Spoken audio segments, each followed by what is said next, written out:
তুমি চলে যাও, আন্দোলন আমরা করব। হাতে ঝাড় দিয়ে বলতে, ছাড়েন মিয়া, আপনার আন্দোলন আপনি করেন, আমার আন্দোলন আমাকে করতে দিন। এই স্পিরিট সে পেয়েছে আবু সাইদের রক্ত থেকে।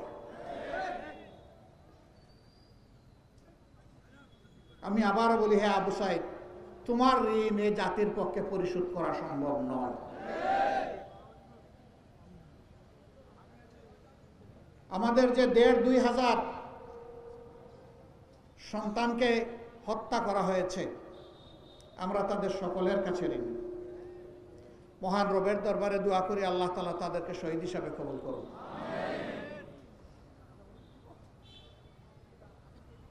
অনেক শহীদের পরিবার জানেও না তার সন্তান, তার ভাই, তার স্বামী, তার পিতার লাশটা কোথায় আছে। তিনি আন্দোলনে বের হয়েছেন, পরিবারকে বলে যে আমি যাচ্ছি, আর ফিরে যাননি। ৬টা মাস হয়ে গেল। বিভিন্ন এলাকায় যাই, ওই মানুষগুলো এসে বলে, যারা শহীদ হয়েছে, কবর দেওয়া হয়েছে, তাদের পরিবার তো অন্তত এতটুকু সান্ত্বনা পাচ্ছে যে আমার আপনজন এখানে ঘুমায় আছে। কিন্তু আমাদের কাছে কোনো জবাব নাই যে আমার সন্তান কোথায় আছে।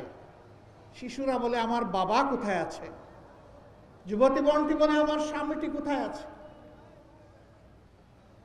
তার ভাই বোনেরা জিজ্ঞেস করে আমার ভাই কোথায় আছে।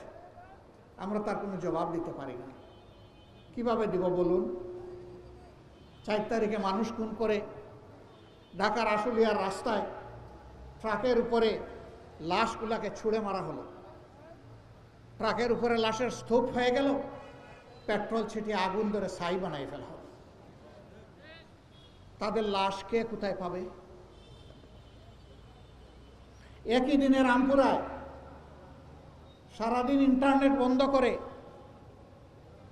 খুন হওয়া মানুষগুলোকে গুম করে ফেলা হয়েছে। তাদের লাশ আমরা কোথায় পাবো? হে রব্বুল আলামিন, হে আল্লাহ, তুমি এদের পরিবারকে সান্ত্বনা দাও মাবুদ। সান্ত্বনা দেওয়ার কোনো ভাষা আমাদের কাছে নেই।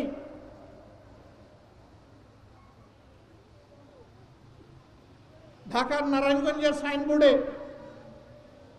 একজন যুবতী বোন তার কুলের বাচ্চা কুলে নিয়ে ওই দিনকার অবস্থা পর্যবেক্ষণ করছিলেন।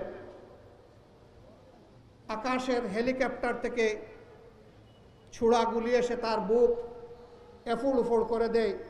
2 মাসের বাচ্চাটি তার বুক থেকে ধপাস করে পড়ে যায়। আমরা গিয়েছিলাম ওদের বাসায়, বাচ্চাটাকে তুলে নিলাম। বাবা একজন গার্মেন্টস শ্রমিক, উনি জিজ্ঞেস করছেন, আমার এই বাচ্চাটা তো 2 মাসের মাসুম বাচ্চা, তার মুখে এখনো জবান ফুটেনি, কথা ফুটেনি। এর মুখে যেদিন কথা ফুটবে সেদিন সে কাকে মা বলে ডাকবে?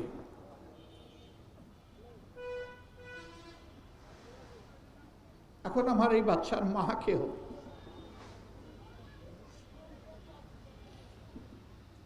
আমরা ওদেরকে বলেছিলাম, এই দেশে যদি 9 কোটি নারী থাকে, তাইলে 9 কোটি নারী এখন এই বাচ্চার মা। আমরা মহান রবের উপর ভরসা করে বলেছিলাম, এই বাচ্চাটা আমরা উপহার চাই, তবে আমরা নিয়ে যাব না, আপনাদের কুলে থাকবে। এখন থেকে এই বাচ্চা বেড়ে উঠে বড় হওয়া পর্যন্ত, মানুষ হওয়া পর্যন্ত আমরা আল্লাহর উপর ভরসা করে এই বাচ্চাটার দায়িত্ব নিতে চাই। যদি আপনারা দয়া করে এই সুযোগটা আমাদেরকে দান করেন। তারা সাথে সাথে আলহামদুলিল্লাহ বলেছিলেন। আমরা সেই দিন থেকে এই বাচ্চার পাশে আছি আলহামদুলিল্লাহ। বহু শিল্পপতি তাদেরকে শ্রদ্ধা জানাতে গিয়ে বলেছেন, এই বাচ্চাটা আমাকে দেন, আমার একটা বাচ্চা নাই। আমাকেও এক শিল্পপতি অনুরোধ করেছিলেন। আমি বলছি, আমি আপনাদের অ্যাম্বাসেডার হয়ে কথা বলতে পারি, কিন্তু আমি আমার নিজের পক্ষ থেকে তাদেরকে চাপ দিতে পারবো না, তারা যেটা ভালো মনে করে। আমি তাদেরকে বলেছিলাম, তারা বলেছে আমরা একবারই আলহামদুলিল্লাহ পড়েছি, আমাদের আর কিছুর দরকার নেই। আপনাদের পাশে রাজশাহী, সেখানে মিনারুল বলে একটা ছেলে, সে নারায়ণগঞ্জে গার্মেন্টস শ্রমিক ছিল, কিন্তু আন্দোলনের সময় বাড়িতে ছিল। 3 তারিখ সে মানুষকে পানি পান করিয়েছে। 60 তারিখ আর পানির কলসি নিয়ে যায়নি, সেও আন্দোলনে শরিক হয়ে গিয়েছে। যাওয়ার 1 ঘন্টার পরেই পরিবারে খবর এসেছে তোমাদের আপনজন গুলিবিদ্ধ হয়েছে। আসলে সে জায়গায় নিহত হয়েছে। আপনজন গিয়ে তার লাশ নিয়ে আসলো। আমি তাদের বাড়িতে গিয়েছিলাম। 3টি বাইক, 2 জন রিক্সা চালায় আর 1 জন গার্মেন্টস শ্রমিক। গরিবের সংসার, বাবা নাই, মা আছে, 3 জনই বিবাহিত। এ ছোট, 22 বছর বয়স। পরিবারের সদস্যদেরকে দেখে যখন সহানুভূতি জানাবো, এক এক করে সবার খবর নিচ্ছি। তার স্ত্রীকে যখন জিজ্ঞেস করলাম, মা তুমি কেমন আছো? বলল আলহামদুলিল্লাহ ভালো আছি, কিন্তু আমি তো 6 মাসের অন্তঃসত্ত্বা। আমার এই গর্বের সন্তানের কি হবে বাবা? আমি বলেছিলাম আল্লাহই তার উত্তম অভিভাবক, এবং তোমার পরিবার সুদ্ধা এই সন্তান এখন আমাদের পরিবার। আমার একটা ছোট ভাই কানাডায় থাকে, সে শুনেছে যে এর দায়িত্ব আমরা নিয়েছি। আমাদের কাছে আবদার করলো যে ভাই আপনাদের হাত দিয়ে এই পরিবারের দায়িত্ব আমি পালন করতে চাই, আমি কি সুযোগটা পাবো? আমি বলছি হ্যাঁ তুমি পাবো। আলহামদুলিল্লাহ ওই দিন থেকে সেই পরিবারের সাথে আছে। আলহামদুলিল্লাহ।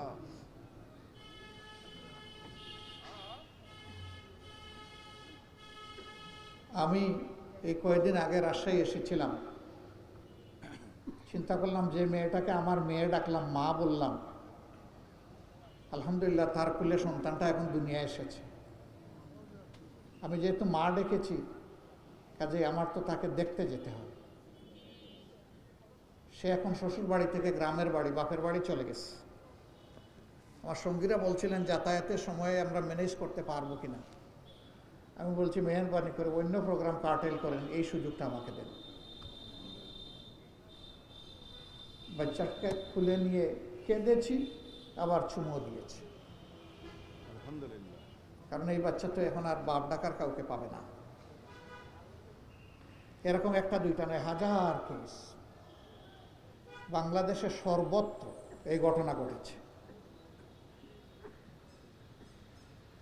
যারা এই কাজ করেছেন আল্লাহ তাদেরকে মানবিক অনুভূতি দান করুন। তারা যেন সত্যিই অনুতপ্ত হয়, লজ্জিত হয়। তবে খুনের ব্যাপারটা সরি বললে যায় না। প্রত্যেকটা খুনের বিচার হতে হবে। এটা ইনসাফের দাবি। দুনিয়ার সর্বশ্রেষ্ঠ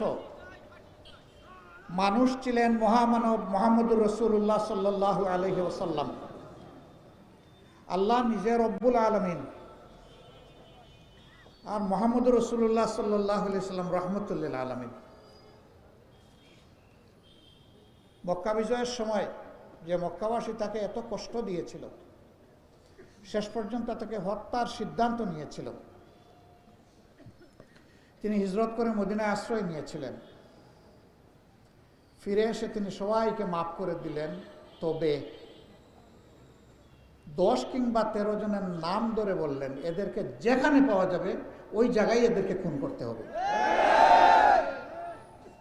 কারণ এদের হাত নিরীহ মানুষের রক্তে লাল।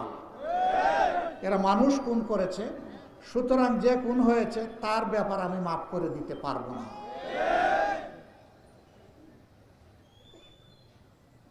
তিনি সারা সৃষ্টির জন্য রহমত। সেই মুহাম্মদুর রাসূলুল্লাহ সাল্লাল্লাহু আলাইহি সাল্লাম খুন মাফ করে দেননি, আমরা মাফ করে দেওয়ার কে?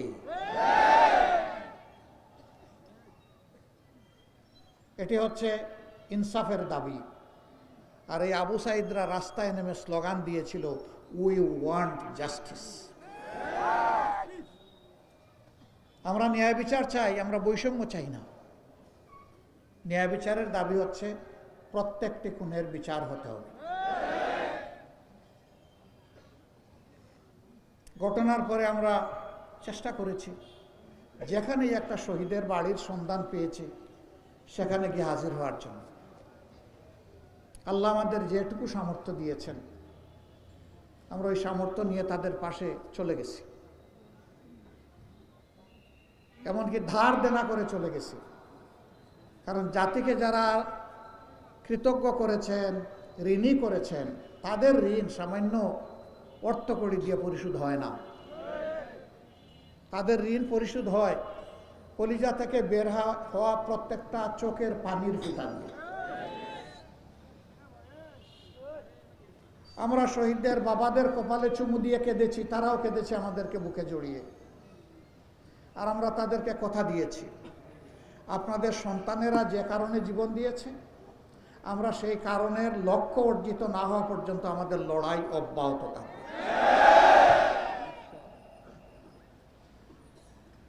তারা কি চেয়েছিল?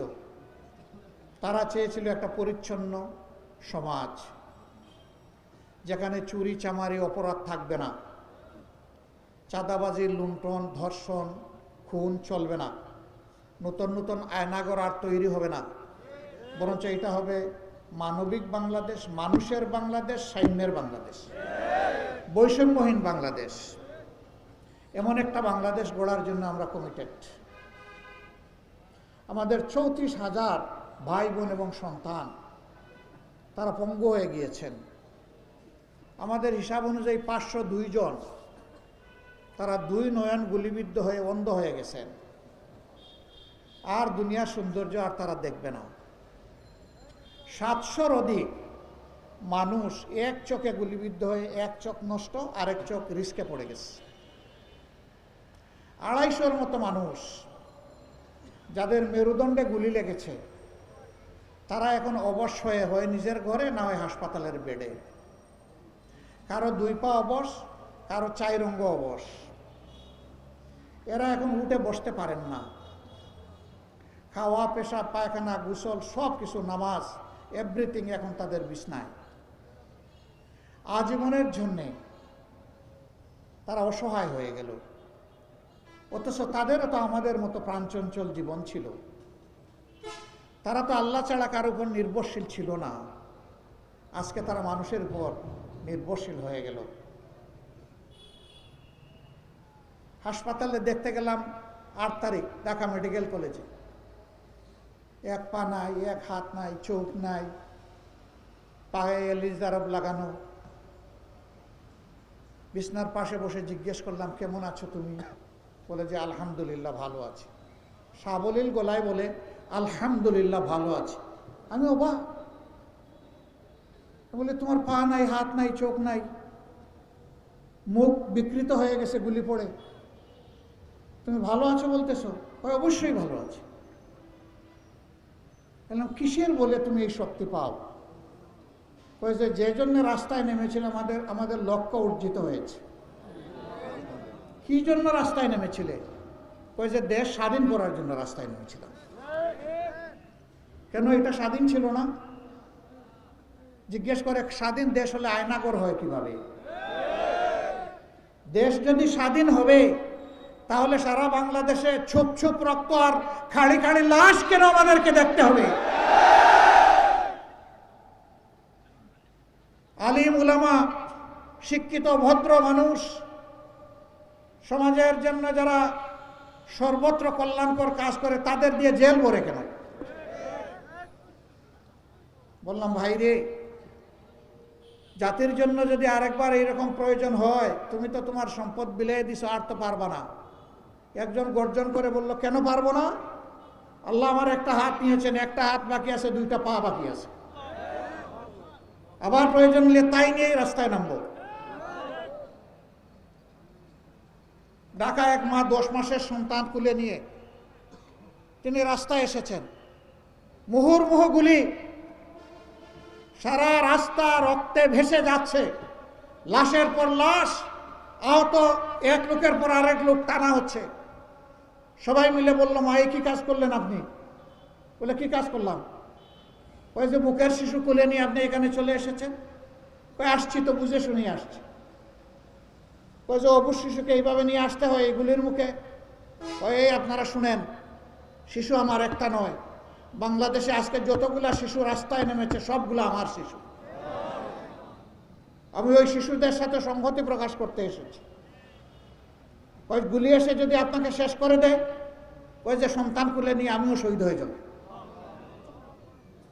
আলহামদুলিল্লাহ, আল্লাহ তাআলা এই সন্তানও আমাদেরকে দিয়েছেন, এই মাও আমাদেরকে দিয়েছেন। 90 বছরের বৃদ্ধরাও সমানতালে যুবকদের সাথে যুদ্ধ করেছেন, তাদেরকেও আমাদেরকে দিয়েছেন। সুতরাং এই জাতি একটা বীরের জাতি, আলহামদুলিল্লাহ। আমি আল্লাহ শুকরিয়া আদায় করি, হে রাব্বুল আলামিন, তুমি বাংলাদেশের মায়েদের পেটে তুমি বেশি বেশি করে বীরের জন্ম দাও, একটা চুরও যেন আর জন্ম না নেয়। যারা জাতির সম্পদ চুরি করে বিদেশে পাচার করবে, ওই রকম কুসন্তান থেকে এই জাতিকে আল্লাহ তুমি হেফাজত করো। এই সব কিছুর সমাধান তো হতে হবে। তো সমাধানটা কিভাবে হবে? হত্যার বদলে হত্যা, হিংসার বদলে প্রতিহিংসা, প্রতিহিংসার আগুনে জ্বলে পুড়ে সবাই আমরা ছাই হব? শান্তি ফিরিয়ে আনতে হবে। তাহলে শান্তির রাস্তায় হাঁটতে হবে।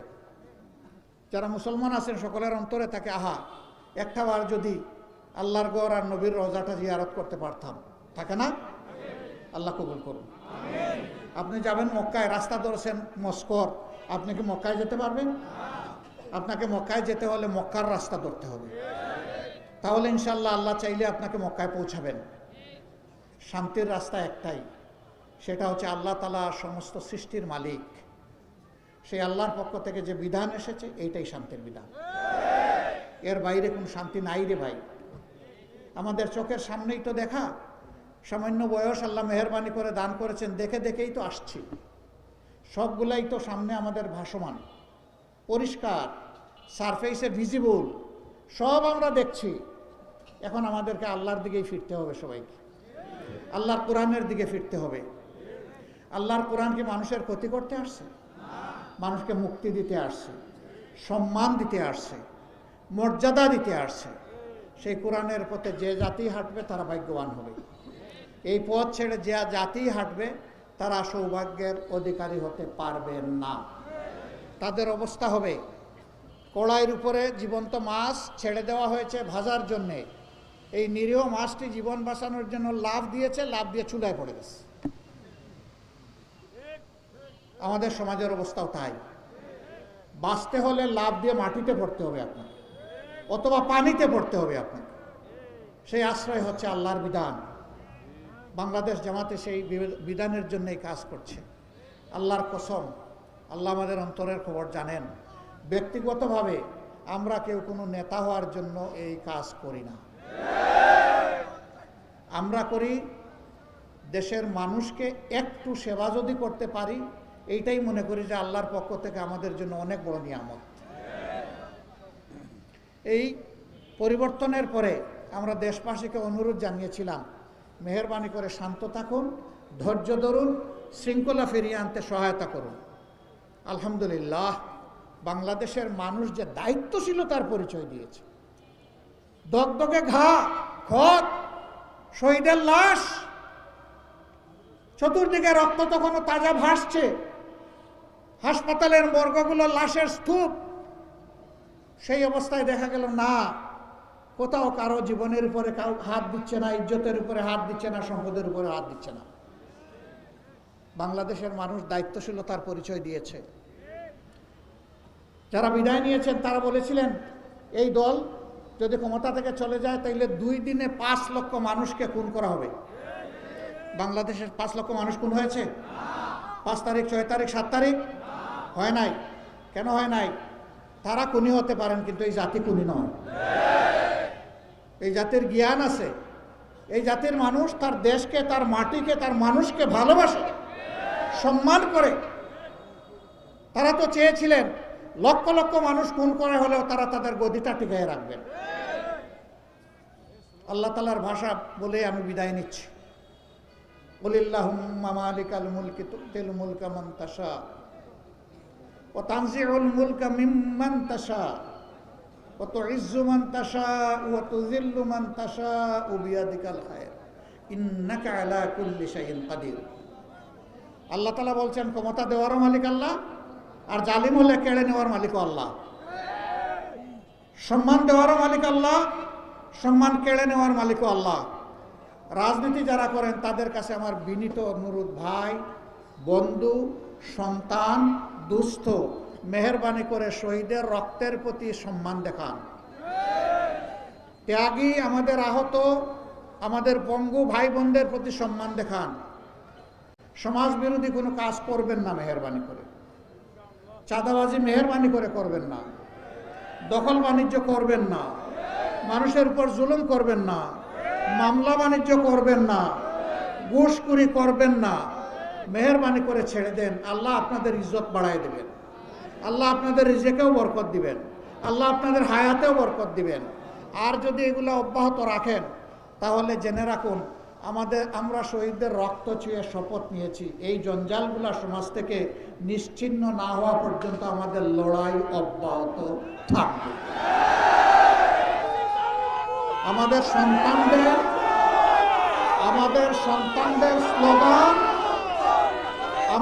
সন্তানদের স্লোগানই হচ্ছে আমাদের স্লোগান। আমাদের সন্তানদের স্লোগানই হচ্ছে আমাদের স্লোগান। আবু সাইদ মুগ্ধ, শেষ হয়নি যুদ্ধ। আমাদের এই যুদ্ধ সমাজ পরিচ্ছন্ন না হওয়া পর্যন্ত অব্যাহত থাকবে ইনশাআল্লাহ। তাই আসুন একটি মানবিক বাংলাদেশ গড়ার জন্য আবার আমরা আল্লাহ তাআলাকে সাক্ষী রেখে শপথ নেই যে হে রাব্বুল আলামিন, আমরা একটা মানবিক বাংলাদেশ গড়ব ইনশাআল্লাহ। আপনারা সবাই রাজি আছেন? এই কাজে জামাতে ইসলামীকে যদি দেখেন জামাত পথে আছে, সঠিক পথে আছে, মেহরবানি করে আপনারা আমাদেরকে একটু ভালোবাসবেন, একটু দোয়া দিবেন, পরামর্শ দিবেন, অন্যায় করলে সমালোচনা করবেন এবং যথাযথ ক্ষেত্রে পরস্পরকে সহযোগিতা করবেন। আমরা এই জাতিকে ঐক্যবদ্ধ দেখতে চাই, আর টুকরা টুকরা জাতি দেখতে চাই না। সারা জাতি ঐক্যবদ্ধ হয়ে ইনশাআল্লাহ আগামীর সকল চ্যালেঞ্জ এবং ষড়যন্ত্র মহান আল্লাহর উপর ভরসা করে আমরা মোকাবেলা করব। এখানে ছাত্র যুব সমাজ তোমরা যারা আছো, তোমরা আমাকে মেহরবানি করে বুড়া মনে করবা না, আমিও কিন্তু যুবক।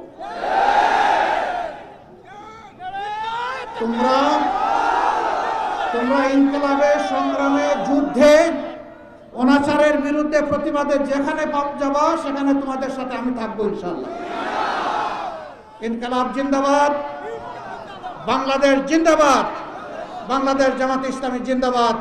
আসসালামু আলাইকুম ওয়া রাহমাতুল্লাহ।